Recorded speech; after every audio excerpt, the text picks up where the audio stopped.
Macam dia kena satu-satu. Dia tak boleh sekali serentak kan? Tak boleh pun. Satu lagi. Sebab saya guna cast iron. Oh, cast iron. Dia perlahan tapi masak dia lain macam ya? Lain macam.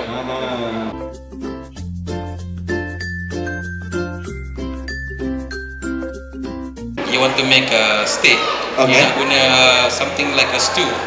You boleh guna kari daging. Tapi boleh je konsum ni, but you want the more flavour from the kari daging, you guna rempah. That's one. Di Tesco, Giant dan Mydin. Tapi so far Tesco ada paket besar je. So siapa-siapa yang macam nak masak untuk kenduri ke apa ke, better beli dekat Tesco lah.